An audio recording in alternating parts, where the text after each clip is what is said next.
இன்றைக்கி நம்ம mixer coffee செய்யலாமா? ஸோ வாங்க வீடியோக்குள்ளே போகலாம். அதுக்கு முன்னாடி சேனல் சப்ஸ்கிரைப் பண்ணாமல் பார்த்துக்கிங்க, சப்ஸ்கிரைப் பண்ணிக்கோங்க. ஸோ வாங்க. ஸோ அதுக்கு தேவையானது ஃபஸ்ட்டு வந்து பார்த்திங்கன்னா காஃபி தான். இது காஃபி வந்து நீங்களே போட்டு வச்சுக்கோங்க. ஸோ நானும் போட்டு வச்சுட்டேன் ஆல்ரெடி. அதுக்கப்புறம் இந்த டப்பாவில் இருக்க மிக்சர் தான் தேவை. இந்த மிக்சர் வந்து பார்த்திங்கன்னா நீங்கள் இப்படியே போட்டுறக்கூடாது, எல்லாத்தையும் அதில் இருக்க நட்ஸ் எல்லாம் போடாதீங்க. அதுக்கு பதிலாக இந்த கார பொடின்னு சொல்கிறேன் இந்த பால் மாதிரி இருக்குது, அப்புறம் அந்த ஓமப்பொடி அது மட்டும் தான் போடணும். அது எல்லாத்தையும் கொஞ்சம் கொஞ்சமாக பொறுக்கி காஃபியில் போட்டுக்கோங்க என்ன மாதிரி.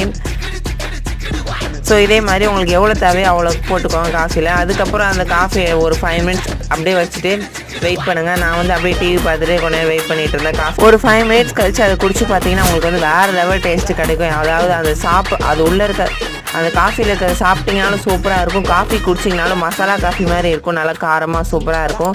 ட்ரை பண்ணி பாருங்கள். சேனலை சப்ஸ்கிரைப் பண்ணிக்கோங்க.